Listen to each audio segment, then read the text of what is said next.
Okay, I'll continue with the Gemara. We're holding here in the Gemara Masechta Megillah. Megillah. A long time ago. Two Masechtas since, I think. Holding here Masechta Rosh Hashana, Avdallah and Lebeis 4b, very bottom of the page. Yesterday we went through, good morning, Rebbe, Shalom Aleichem. Yesterday we gone through the sugya of Pezer, Keshev. Pezer, Keshev. These 6 letters, each one stands for another unique feature of Shmini Atzeres. How is Shmini Atzeres different than Sukkos? And we said it's unique in 6 different ways. Some of those ways where you make a bracha of Shachianu, you make a bracha for the king, you have a new karbanas, a new lottery that any of the 24 shifts of Kohanim could bring a karban. So Shmini Atzeres, which is these last days of Sukkos, over here in the yellow, is different than the first days of Sukkos in regards to these things.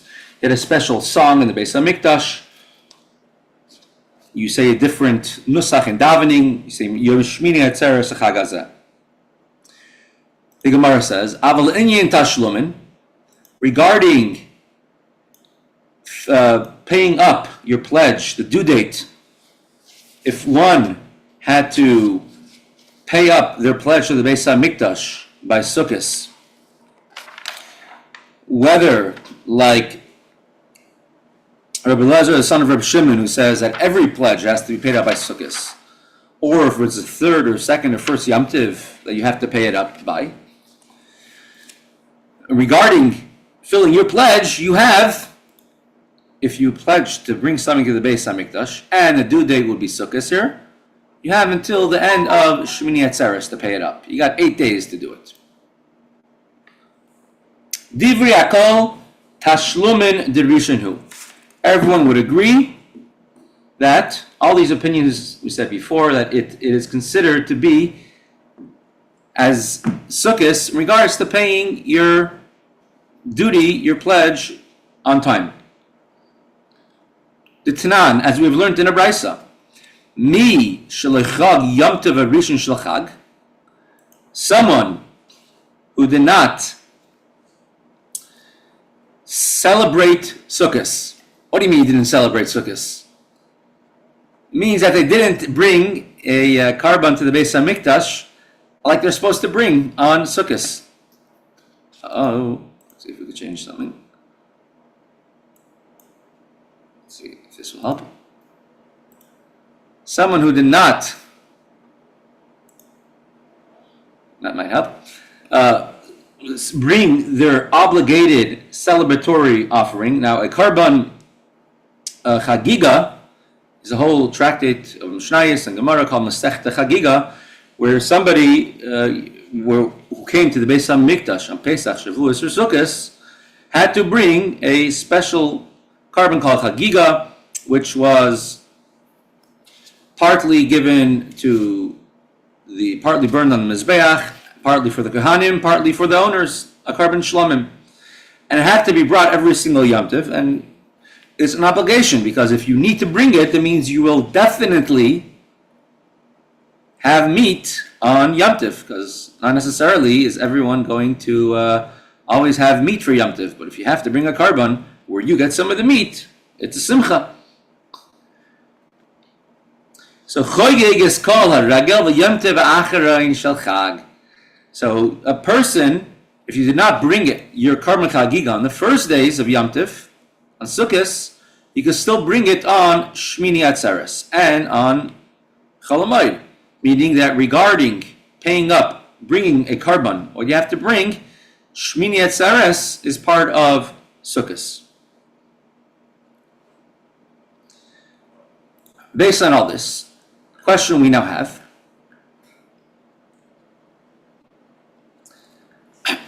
going back to in Parshas Re'eh. Once again, it says you should 3 times a year come to the Beis HaMikdash, b'chag hamatzos, b'chag haShavuos, u'b'chag haSukkos. On Pesach, on Shavuos, and on Sukkos. And we said that the fact that they're put together shows you the halachas are the same. Which halacha? Halacha of the next words. Lo yiras pnei Hashem reikam, that you have to bring a carbon to the Beis HaMikdash. If you come up, you must bring a carbon. And you bring 2, oilas uriya, and chagiga, sometimes a shalmei simcha as well, if you have many people. And just like Pesach is a 7-day holiday, and therefore you could bring your carbon all 7 days, Sukkot also becomes an 8-day holiday, and you can bring your carbon all 7 days, or all 8 days rather, including Shmini Atzeres, which is its own independent holiday, not connected to Sukkot. And we say that on Shavuos, although it's only a 1-day Yom Tov, you have 7 days to bring your karbanos in the Beis HaMikdash. If so, the question is, why do we compare Shavuos to Pesach, compare it to Sukkot? We say just like Pesach has 7 days, you can bring your obligated karbanos and your pledges that you have to pay up by that time. So too, Shavuos is 7 days. Why not compare it to Sukkot? Idea of hekesh, that if you're neighbors, you have to share some common ground, and therefore, you're both responsible for the sidewalk on the street, and you both get the benefit from the street light on the street. So why not compare it to Sukkot and then say Shavuos could have 8 days? Why compare Shavuos to Pesach and then say you can only bring your karbanos for 7 days? Answers the Gemara. It's a very famous line, a very famous rule. Tafasta meruba loy tafasta. Tafasta muat tafasta. If you try getting too much, you're not going to get anything. If you try getting a small amount, you'll be successful in getting that amount. If you ever go to a game show and you win a big prize, and then they say double or nothing. And here's the rule: tafasta meruba. You can do double, but you might not get anything. But if you do something small, you'll definitely grasp at something. So we have 2 choices. You could either learn Shavuos from Pesach or learn Shavuos from Sukkot. If we're learning Shavuos from Sukkot, then Shavuos you would have 8 days to bring the carbon. Consequently, nowadays you would have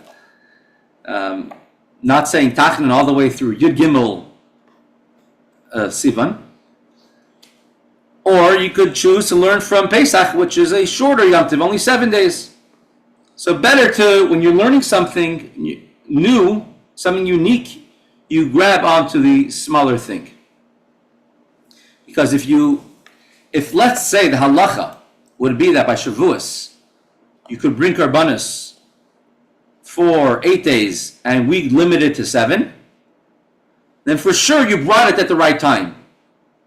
But if halacha would be that you can only bring karbanos, you pay up your karbanos by Shavuos, the Shavuos karbanos for 7 days, and you made it 8, then all those people will be bringing on the 8th day would not fulfill their obligation.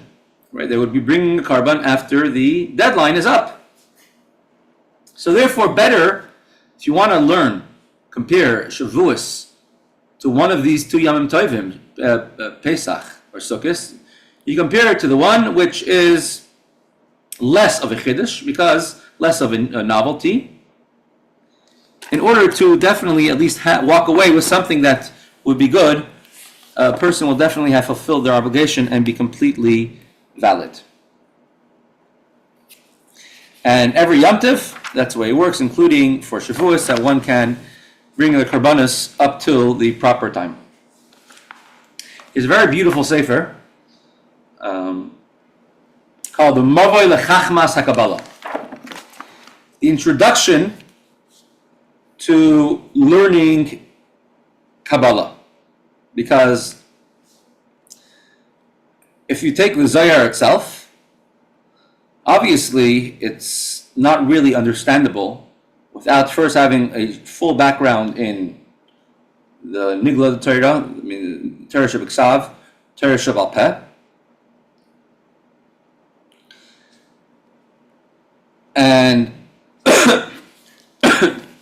then to take everything out of the simple meaning, because simple meaning of the words is very hard to fathom, to understand. So there's a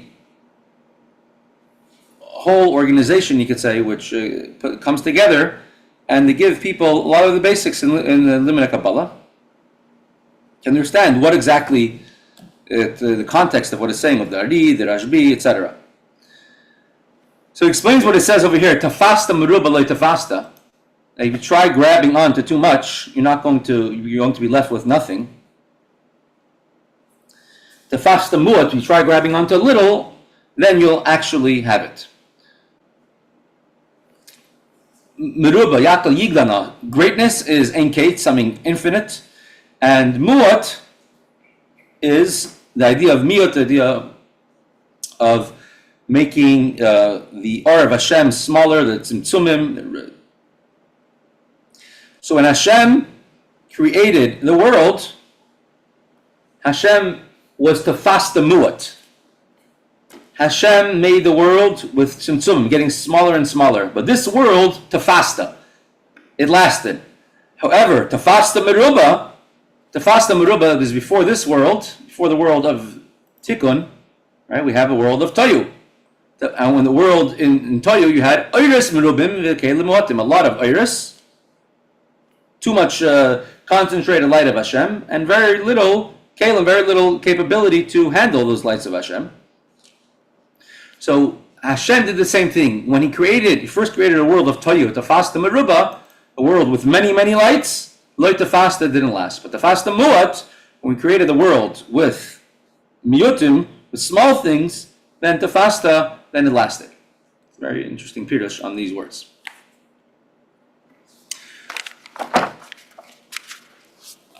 So, continues the Gemara,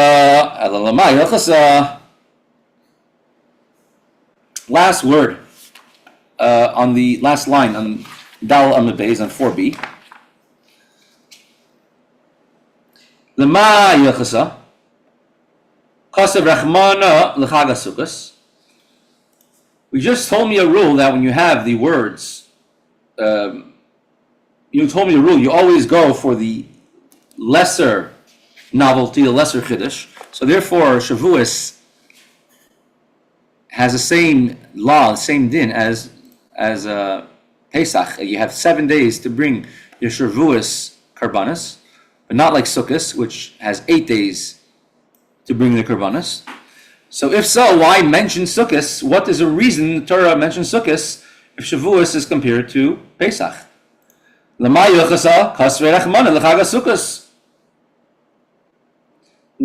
did the Torah, why did Hashem, the merciful one, even write in this pasuk, in this verse, at the end of Parashat Surah, the word Sukkos? 3 times a year come to the Beis HaMikdash.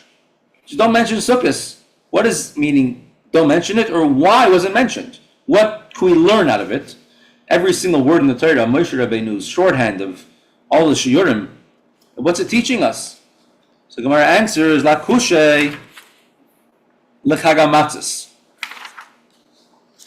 It's coming to teach you that you should compare this to Pesach.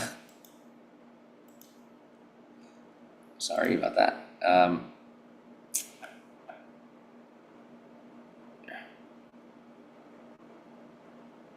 Compare it to Pesach. I'm going to go on this page, the next one, 5a. Ma Chag HaMatzos ta'on lina, af Chag HaSukkos ta'on lina. When you come to the Beis HaMikdash, you have to stay there overnight. You're not allowed to go to the Beis HaMikdash and bring your karban and leave. A person can think to himself, okay, I got to come up for Sukkos to the Beis HaMikdash. Sukkos is 1 day. I'll come up, I'll bring my karban, and I'll leave. You're not allowed to leave Matzah Yom Tov. Even Matzah Yom Tov you're not allowed to leave. if you brought your carbon. You have to stay there overnight. That's halacha, which it says specifically about Pesach. It makes sense. A person shouldn't feel like it's a burden. I have to get this off my head. I'm in a rush. Hurry up. Let me finish this off and let me get home. Hopefully I'll be able to beat the traffic and leaving Yerushalayim as soon as I could before the big rush. And in order not to get to such a point, therefore, the Torah tells us a mitzvah. I mean, of course, there's many more reasons, but it's a mitzvah that you're not allowed to leave the Beis Hamikdash the day that you brought the carbon. You have to stay that day and stay the night afterwards. That way, you'll have time to sit and to celebrate. You're not in a rush. You're relaxed. You're not running to make your carbon because you have nowhere to run to. You anyways have to bring your carbon. You anyways have to stay overnight in order to bring your carbon. And just like Pesach, you have to stay overnight, so to Sukkot, you have to stay overnight. Where it says Pesach, you have to stay overnight? Since when? How do you know that Pesach, one must stay overnight? You cannot leave Yerushalayim that day. So the Gemara answers, because it is written, Ufanisa v'aboker v'halachta lo yalecha. In the morning, you wake up and you should go to your tents. Ufanisa v'aboker v'halachta lo yalecha. So one must bring a carbon Pesach. Can't do it anywhere, only in the place Hashem says so. And in the morning, get up and go home. That means you getting up in the morning, you have already brought your carbon. Your carbon has to be brought in the daytime. After you brought your carbon, you need to get up in the morning and go back to your tents, means go back to your home. So there has to be another waking up inside of Yerushalayim after you already brought your carbon Pesach. And therefore, you have to stay another day in Yerushalayim. So you brought your carbon Oilas Re'iyah. And Boker doesn't mean, obviously, the day of Yom Tov itself. Because you have to be in the Hazara, you have to be in the Beis HaMikdash on the day of Yom Tov, because it's Shalosh Regalim, Yirah, you have to be seen. So on the day of Yom Tov, you had to have been inside of the Beis HaMikdash. So you had to have woken up the day after that to be inside of the Hazara. And you can't leave Yerushalayim on Yom Tov itself, because obviously you can't travel on Yom Tov. So when it says wake up and go to your tents, you only go home after you wake up in Yerushalayim. It can't be talking about the first day of Yom Tov, but rather the first day of Chol HaMoed. That whenever you bring a carbon, so let's say over here, Sukkot, in Israel it's only one day. The first day of Sukkot is Thursday.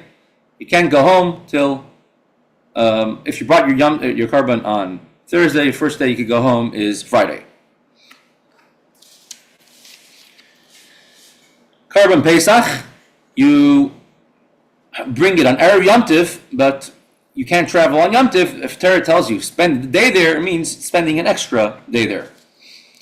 And in general, whenever the Torah says staying overnight, the word Vayolan Sham, Linu Poya Laila, it means staying till the morning. And a night by the Lina means sleeping overnight. So one must wake up in the morning, and only in the morning could they leave on their way.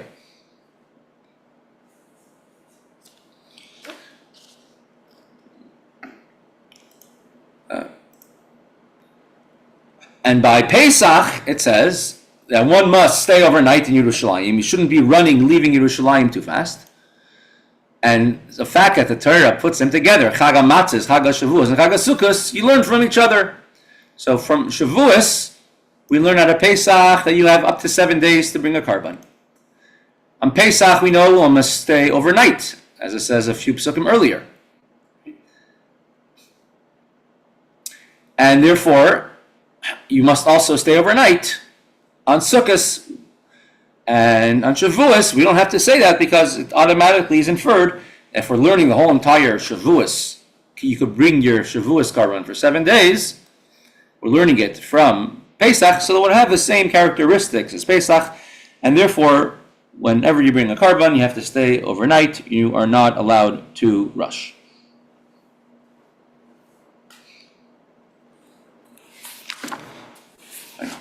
I think we'll continue now with the mimer of V'yadaita. You should know V'yadaita Moskva.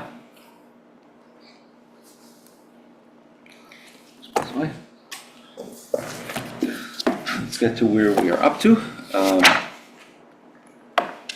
Page 235.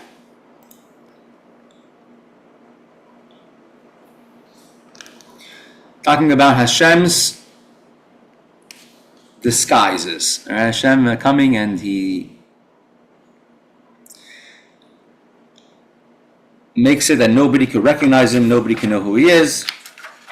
This was the mistake of the Dar Haflaga, the generation of the flood, which they thought that they're separating between Hashem and Elokim, between Hashem and Elokim. It's the nature. Hashem created the world, and then he says Hashem left the world. Just find a place in here.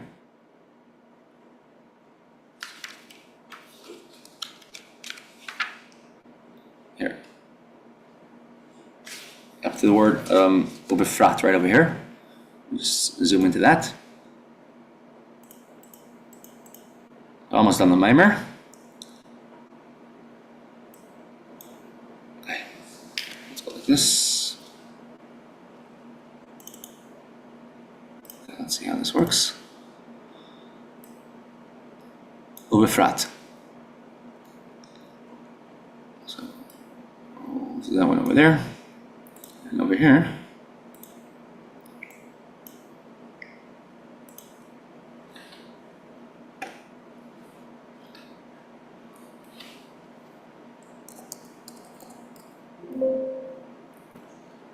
There it is. Ubefrat. So it's in this paragraph. I guess the first line over here. Maybe a tiny bit zoomed out, or a tiny bit larger.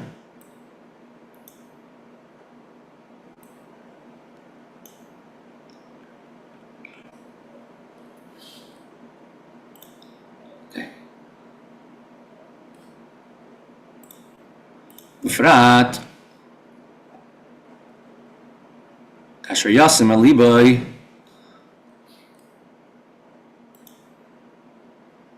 When a person who looks only at the superficial things, Kasher be'emes hadvarim mitzad atzman, efshar sheyimnu v'yakvu ma'avodas Hashem. There's nothing in the world which could stop someone from doing a mitzvah. God forbid, there's no real concealments from Hashem.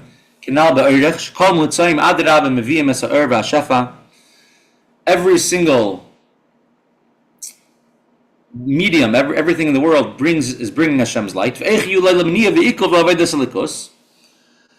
there's nothing in the world how could it even possibly go against Hashem if Hashem is the one who's creating this entire existence in an ongoing basis. Rak, shehu b'psichas daitai, a person with their own underdeveloped knowledge, and if a person who is involved only in superficial type of things, he forgets completely about Hashem, and he considers physical object, a physical entity, has power over him. And then he gives himself over under the rule of nature, the universe. And then suddenly he sees that he has all these hindrances that hold him back from spiritual activity, from serving Hashem. When a person focuses their hearts and their mind on the oneness of Hashem, and Hashem is the only existence, and Hashem is the one that gives us the power to prosper. And every single other thing, every medium in the world is only merely a byway through which Hashem's blessings come. The main thing is Hashem's godliness.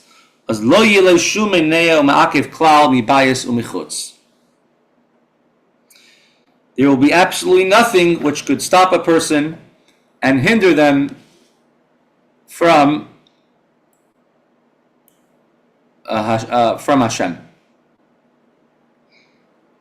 from the inside and the outside. And this is what we see constantly, that on the one hand, we know everything is from Hashem, and Hashem is making everything happen and controlling every single thing individually, every single moment. Hashem also wants us to have free choice. And therefore, Hashem makes it seem as if we have the free choice to do what we want. And this is something which we have a very hard time to understand it. Because do we have a free choice? Do we not have a free choice? If we don't have a free choice, what is reward and what is punishment? And it's something that's even the Rambam says it's deeper than a sea, and it's very, very hard to understand. So we have to get a bracha, a blessing from Hashem for Parnasa. On the other hand, we have to make a decoy that makes it appear as if Parnasa comes not from Hashem. We have to find their job. We have to find a way of earning a living. We learned previously in Derech Mitzvah Secha that what does it mean that you have to make a larger keli? Someone says, I want to make more money. It comes from Hashem, but I have to make a big keli. So Tzemach Tzedek explains in the Glachas Mitzayra, which we learned previously, the one talking about the hair and why married women don't have to cut their hair but have to cover it, and a Nazir cuts their hair. That he says if you want to earn a lot of money, you have to do something that has the ability to earn that money. So you want to open a business that could earn millions of dollars, so you have to do something that could get that. So if a person is shining shoes at the airport, you think that they don't have that kind of ability, right? So that's the way it works from Shem Elikim, and therefore one would have to make a bigger keli. And he wants to say, I'm only going to do something that can earn a certain amount because I don't want more brachas coming from Hashem. However, if one realizes that in truth, it's the essence of Elikus, the essence of the essential godliness, it's Shem Havaya, even something very small could have a tremendous potential. Right? If you want to win a war, you have to train your armies. If you want to win a court case, you have to hire a good lawyer.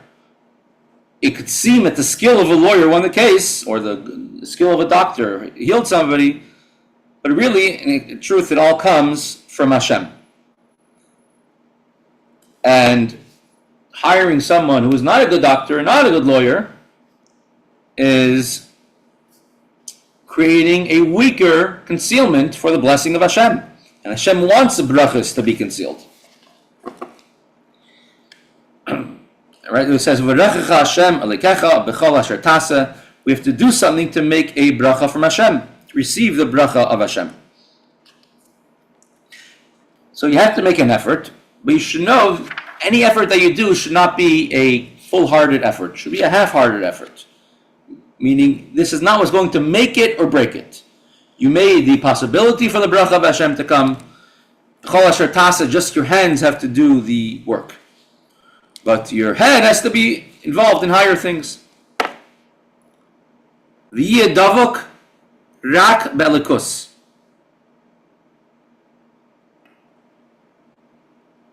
And it should only be connected to Hashem. When one works,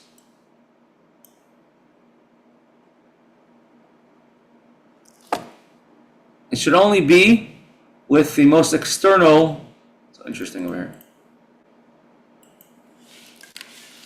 Should be only with an external, with no real passion. That this is making it or breaking it. The only, of course, do an honest work, but with superficial dimensions of his will. It's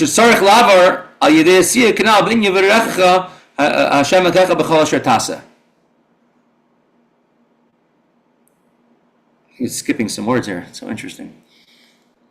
A person has to do some type of work in order to fulfill what it says. In the Torah, Hashem will bless you whatever you do. And your business dealings will be in the desired manner, like we said earlier. They'll be honest. One person won't try outdoing or competing with someone else. And his main desire will be to come close to Hashem. And then, only then will a person be able to be complete in their relationship and attain fulfillment with Hashem, with the Torah, and with serving Hashem.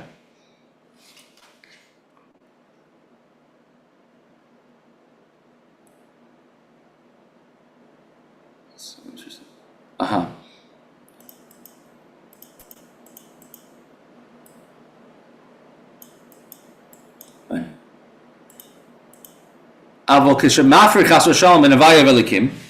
If somebody, God forbid, puts up separations between Yud-Kei, Vav-Kei, the higher name of God, the supernatural, and the name of Elikim, and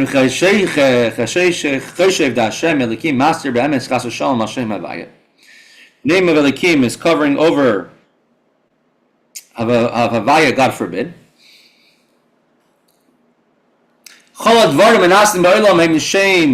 And everything which in the world takes place, you attribute it to the forces of nature, to the rules God set up in the world. So then we'll follow that all the mediums are of primary concern. From there comes the source of their influence. So you could look at nature as a wall separating between us and Hashem, or you could look at nature as a window through which Hashem is shining His light into us. And the difference is, do you become overwhelmed when it seems like the world is too difficult or things are not going in the proper way? So this is what it means, that you should make Havaya Elikim, that the supernatural, above nature, essence of Hashem, Havaya, is Elikim, the creation is the existence of the world. The world, nature is not a wall, because that is separating. Rather, it's a window, it's a connection. It's a way Hashem expresses Himself. And this is what the mistake of the Raflaga, the generation of the divide, of the Tower of Babel, that they wanted to make a tower to give themselves a name, to say that Hashem, they said, is not in the world anymore. They believed in Hashem. Hashem created everything. But they believed that Hashem set up a system, He set up this AI, that superseded Hashem's ability, His authority. So they saw no reason to appeal to Hashem, to Havaya. Nature was a wall. We know that the nature is merely a tool in the hands of Hashem. And this could explain, what does it mean, Azav Hashem Ha'aretz? God forbid. Hershel says about certain sinners that they say God has forsaken the world. He doesn't say Azav Elikim Ha'aretz. He says Azav Havaya. Yud-Kei Vav-Kei left the world. Sha'imnim shashpa lemata minshach bar mazalis.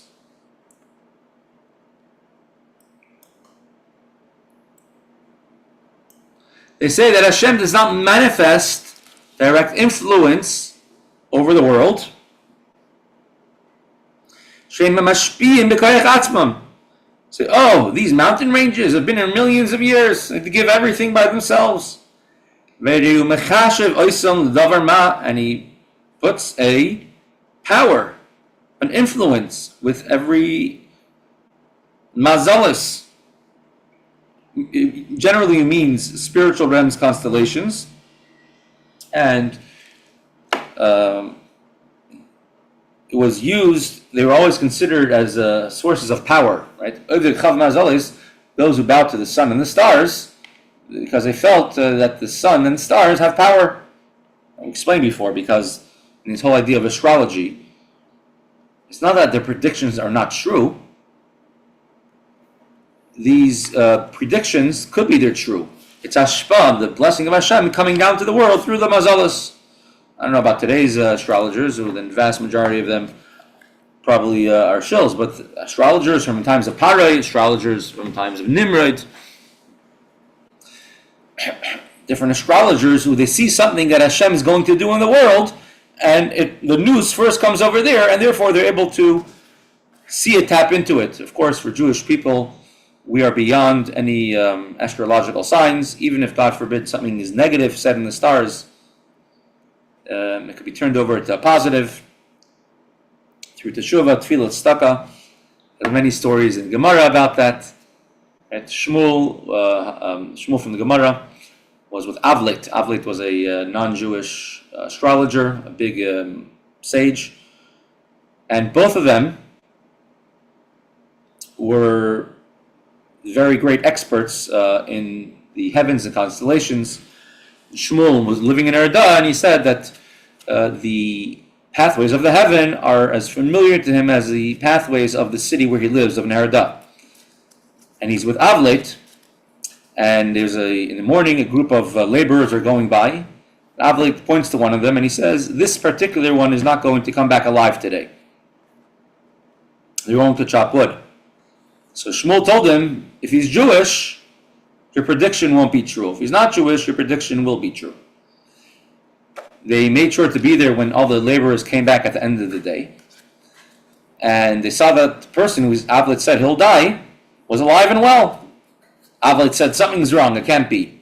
Ran over to him, he says, please, let me see what you have to sell. I'm selling fire, what do you want to buy? Open up your bundle. He opened the bundle. In the middle, he saw a dead serpent, a dead snake, which when the wood chopper was chopping, he chopped the wood. And he chopped the snake in half as well. He killed the snake without even knowing it. The snake would have killed him. Shmuel said, I told you, if he's Jewish, then the sun, when the constellations can't rule, he must have done a mitzvah. Yes, well, mitzvah he did today, and he did a mitzvah of tzedakah, charity, in a way that it shouldn't embarrass anyone. So he did a big mitzvah that day, and that's the schus of that mitzvah saved him. Same thing with Rebbe Akiva had a daughter, and an astrologer told Rebbe Akiva that your daughter is going to die on the night of her wedding. And Rebbe Akiva didn't say anything.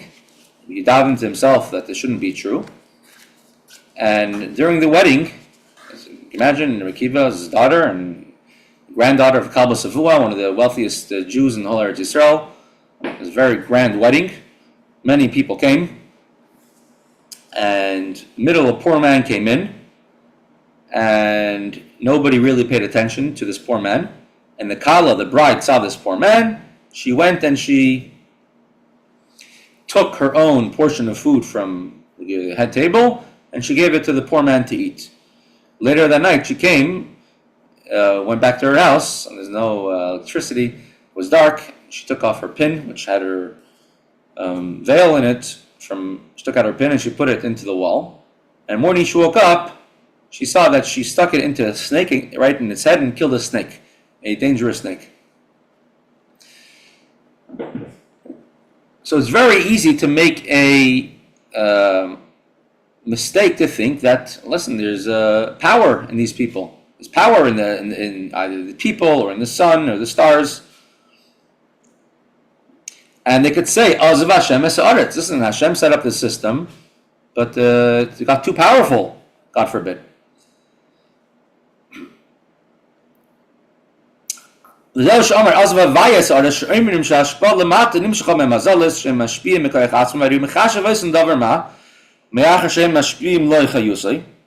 they think that the stars give me what I need, the sun gives me what I need. Let me save the sun.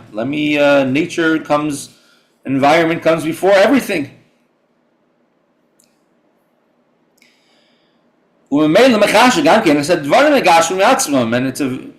And in turn leads the person to consider a material entity likewise important, to put all their effort and power and capacity to increase their wealth. And this is the idea of idol worship. You bow down to the stars and to the constellations, intermediaries which Hashem entrusted to give. And as the Rambam says, that the source of the bowing of idol worship began as those wanted to honor Hashem's servants. So they wanted to honor the sun and the stars, and in turn the next generation honored just the sun and the stars and forgot about the master. But that was a big mistake, because they don't have any power. It's like honoring the hammer and honoring the nails, as opposed to honoring the carpenter who's building it.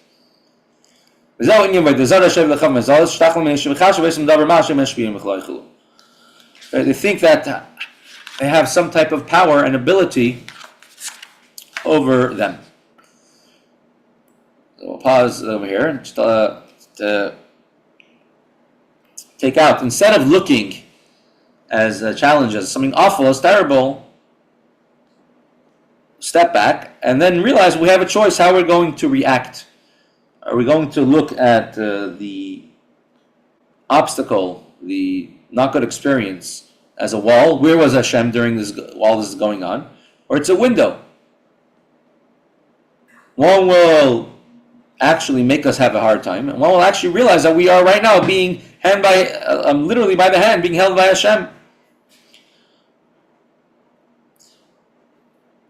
So when someone's at the edge, you have no choice, and we have to go further, or jump. Either Hashem will catch you, or Hashem will give you wings. You start learning how to fly. Paraphrase. Okay, so I'm going to